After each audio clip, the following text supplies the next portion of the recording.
Donkey Kong Bananza is quite literally a prequel to Super Mario Odyssey. The games have so much in common, even outside of the obviously connected storyline. A good example of this is how the levels are set up.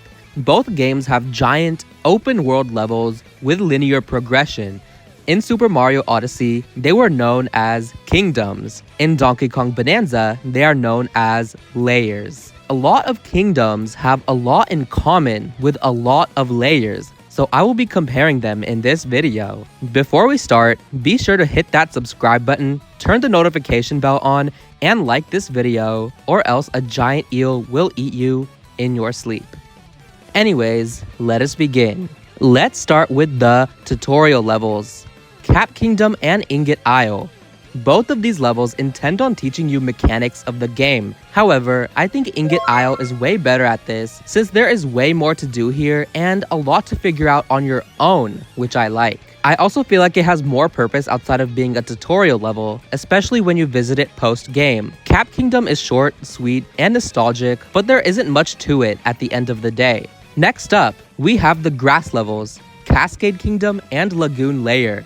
Grass levels are typically the first levels or worlds after tutorial levels. Both of these levels, ironically, are already visually similar. In the long term, these levels tend to be one of the most nostalgic ones because you look back at the game and think, this is where it all began.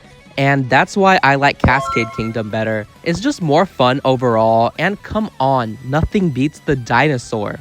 Moving on to the dry levels, Sand Kingdom and Canyon Layer. Even though these aren't like the same ecosystems, they're still pretty similar. Both of them are vast too. However, I've been biased towards Sand Kingdom ever since I first played Super Mario Odyssey. There's just so much to do and explore. There's even an ice section here. Canyon Layer has its own benefits. It's a cool environment and I love utilizing minecarts to get around, but Sand Kingdom just can't be topped. Next up, we have the boss levels, Cloud Kingdom and the Junction. Both of these areas are small and only intended for fighting the main antagonists of the game. The cake automatically goes to the Junction simply because Cloud Kingdom is a useless circle of nothing. At least you can get some work done in the Junction, such as completing the 2 layers leading up to it via split path to reconstruct the bridge. Now, we have the jungle levels, Lost Kingdom and Jungle Layer.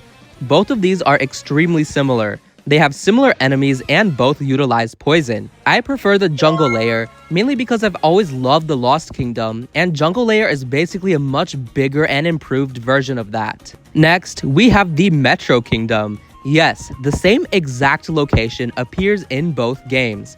Don't get me wrong, I love that the final boss in Donkey Kong Bananza took place in the Metro Kingdom, but it would have been way cooler if we actually got to explore it outside of that, as its own layer. Also, Odyssey's Metro Kingdom has the iconic festival, so yeah. Moving on to the snow levels, Snow Kingdom and Freezer Layer. I absolutely hated everything about the Snow Kingdom. It was so lackluster and unappealing, especially that snow circuit. Freezer Layer is vast and amazing. I love that it's ice cream themed because who can ever go wrong with ice cream? I also love that they incorporated a fire versus ice section too. It reminds me of my favorite level from Super Mario Galaxy. Up next are the beach levels, Seaside Kingdom and Resort Layer. If I'm being honest, Resort Layer is pretty disappointing. Like yeah, there's a giant watermelon on it, but overall, it's just a small level with not much to do. Seaside Kingdom is pretty vast, however. You can even explore underwater. There's just a lot more to do here. Now, we have the food levels, Luncheon Kingdom and the Feast Layer. Both levels are great. It was hard for me to decide which one I liked better, but I settled with the Luncheon Kingdom because I just like the vibes of it better. Feast Layer is cool and all, but we have a much better food-themed layer in the game anyway. Moving on to the hill levels, Cap Kingdom and Hilltop Layer. Yeah, I know I already had Cap Kingdom earlier in the video, but it's honestly pretty comparable to the Hilltop Layer as well. Both are small, hilly levels. However, Cap Kingdom takes the cake here, mainly because it has more purpose to it. Hilltop Layer is just boring with not much going on besides learning how to surf. Next up, we have the pre-final boss levels, Bowser's Kingdom and Forbidden Layer. Both of these levels are where you meet the final boss, but you don't fight them until the area after it. This one so obviously goes to Bowser's Kingdom. Forbidden Lair really has nothing going for it at all, while Bowser's Kingdom is vast and has lots of crazy areas, not to mention that it has 3 boss battles before you get to Bowser himself. And finally, we have the final boss levels, Moon Kingdom and Planet Core. This one was tough. I adore the Moon Kingdom, not only for the moon segment itself, but also the underground moon caverns, which is one of the most iconic parts of the game, and this segment after the final boss. Planet Core has so many different areas, and it reminds me of how a Super Mario Galaxy level is set up in a way, but I'm also gonna have to give the cake to Moon Kingdom. Without regard to the actual boss battles and endings, Moon Kingdom just feels so much more cinematic and nostalgic. Planet Core is cool, but it really doesn't inhibit any charm.